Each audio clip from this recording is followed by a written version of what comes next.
통장에 돈이 들어오면 싫어할 사람 아무도 없습니다.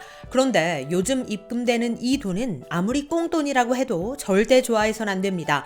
특히 15만 원이 입금된다고 하는데요. 물론 상황에 따라 금액이 더 클 수도 있고 더 적을 수도 있습니다. 어쨌든 오늘부터 통장에 입금되는 이 돈은 절대 쓰면 안 됩니다. 바로 신고부터 하셔야 합니다. 도대체 무슨 돈이길래 이러는 걸까요? 그래서 준비했습니다. 요즘 통장에 입금되는 이 돈, 도대체 무슨 돈인지, 누가 보내는 돈인지, 이 돈이 입금되면 어떻게 대처해야 하는지 오늘 확실하게 알려드리겠습니다. 특히 오늘 정보는 우리 시니어님들 뿐만 아니라 젊은 층들도 속수무책으로 당하고 있는 내용인 만큼 주변 분들께도 영상 꼭 공유해 주시기 바랍니다. 시니어 전성시대 지금 시작합니다.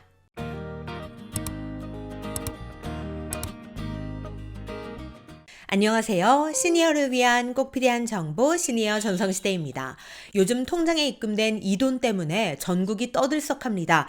통장에 돈이 들어오면 좋은 줄만 알았는데 이 돈 때문에 피해를 입고 있다니 이게 어떻게 된 일일까요? 얼마 전 실제로 일어난 사건을 통해 알려드리도록 하겠습니다. 지난 10월 3일 A씨는 은행에서 문자 한 통을 받게 되는데요. 그건 바로 계좌 지급정지 통보였습니다.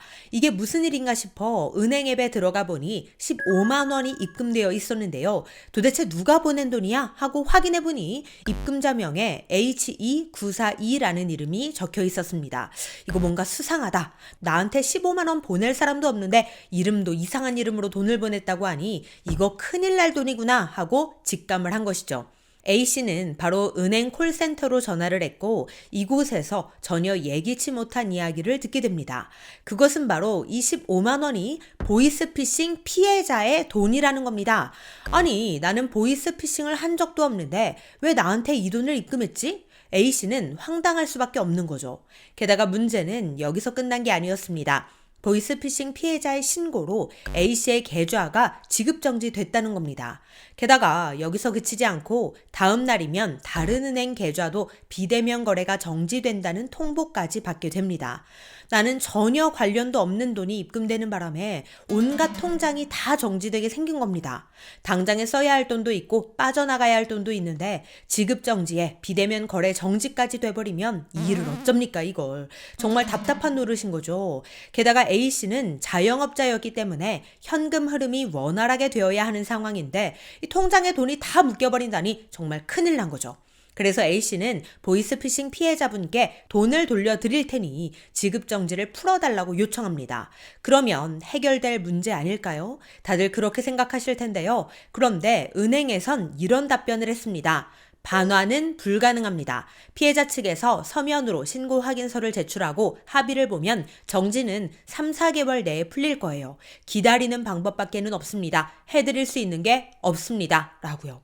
아니 3, 4일도 답답할 노릇인데 3, 4개월이나 기다리라니 이거 정말 너무한 거 아닌가요? 이대로 있어서는 안 되겠다 하는 마음에 A씨는 인터넷에 직접 검색을 하며 비슷한 사례를 찾아다녔고 결국 텔레그램에 입금자명과 동일한 계정이 있다는 걸 발견하게 됩니다.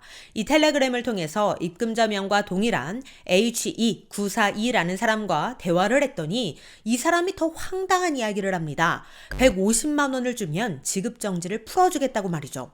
이 범죄자는 여기서 그치지 않고 셀카를 보내봐라, 얼굴이 이쁘면 풀어주겠다, 이런 망언까지 서슴지 않았습니다. 범죄자 주제에 이제 통장을 담보로 협박에 갑질까지 하는 건데요. 와, 이 피해자는 얼마나 분통이 터졌을까요? 그래도 다행인 건 사건이 일어나고 3일 뒤인 10월 6일에 은행 금융사기팀 관계자가 A씨에게 직접 전화를 해서 사과를 하고 다시 안내를 했다고 합니다. 계좌로 입금한 분은 보이스피싱 피해자이고 보이스피싱 사기범이 보이스피싱 피해자의 휴대폰을 해킹해서 A씨의 계좌로 15만 원을 송금한 것이라고 했는데요. 즉 사기범이 보이스피싱 피해자의 폰을 해킹한 다음 그 폰에서 A씨의 계좌로 돈을 입금했고 이때 입금자명을 HE942라고 바꿔서 보냈던 겁니다. 그리고는 지급정지를 풀고 싶으면, 즉 합의를 하고 싶으면 나한테 돈을 보내라 라고 협박을 했던 것이죠. 어쨌든 은행에서는 자금 반환 동의서를 작성하면 HE942가 아닌 실제 보이스피싱 피해자분과 중개 역할을 해주겠다고 하며 처음에 제대로 안내드리지 못한 것에 대해 거듭 사과를 했다고 하네요. 즉 은행 측에서도 3, 4개월 기다려야 한다는 처음 안내가 잘못됐었다는 것을 인정하고 사과를 한 것이죠. 맞습니다. 그건 말도 안 되는 거죠. 왜 피해자가 속수무책으로 당하고 기다리고만 있어야 합니까? 그건 정말 말도 안 됩니다. 요즘 이런 유형의 사기가 비일비재하게 일어나고 있는데요. 이게 바로 통장 협박이라는 신종 사기 수법입니다. 말 그대로 통장을 볼모로 잡아서 지급 정지를 풀려면 돈을 내놓으라고 협박하는 건데요. 네 통장에 있는 돈 쓰고 싶으면 나한테 돈부터 보내라 라고 협박을 하는 겁니다. 이 범죄자들이 이제는 잔머리를 쓰다 통신사기 피해 환급법을 악용한 사기 수법까지 만들어낸 건데요. 즉 보이스피싱 피해자가 경찰에 신고하면 추가 피해를 막기 위해 금융기관이 일단 범죄 수익금으로 추정되는 돈이 흘러간 계좌를 모두 거래 정지시키는 점을 악용한 신종 범죄 수법입니다. 사기범들은 이러한 방법으로 피해자의 계좌를 정지시켜 놓고 텔레그램 등으로 접근해서 돈을 주면 정지된 계좌를 풀어주겠다고 협박해서 거액의 돈을 뜯어내는 거죠. 이러다 보니 지금 온라인에서는 통장 협박 사기에 당하면 방법이 없다. 꼼짝없이 당하는 수밖에는 없다. 개인이 할 수 있는 방법이 없다. 뭐 이런 댓글들이 넘쳐납니다. 정말 방법이 없는 걸까요? 그렇지는 않습니다. 다행히 지급 정지된 계좌를 바로 풀 수 있는 방법이 있는데요. 이 방법 잘 보시고 절대 사기범의 협박에 당하지 마시고 사기꾼한테 돈도 보내지 마시고 이렇게 대처하시기 바랍니다. 제일 빠른 방법은 은행의 중재하에 송금인과 수령인이 합의를 하는 건데요. 일단 출처를 알 수 없는 수상한 돈이 입금이 되면 해당 은행으로 전화를 걸어서 문의하셔야 합니다. 모르는 사람 돈이 입금됐다. 보이스피싱 수익금인지 몰라서 전화했다. 이렇게 전화를 하면 은행에서 해당 담당자를 연결해 줍니다. 그러면 담당자가 송금자에게 연락을 해서 입금 경위를 조사하게 되는데요. 만약 이게 진짜 통장 협박 사기라면 이 돈을 보낸 사람은 99% 보이스피싱 피해자라고 합니다. 그리고 확인 결과 보이스피싱으로 인한 송금이 맞으면 은행이 양측 간 합의를 권유하고 최종 합의와 간단한 서류 작성을 통해 지급 정지가 해제됩니다.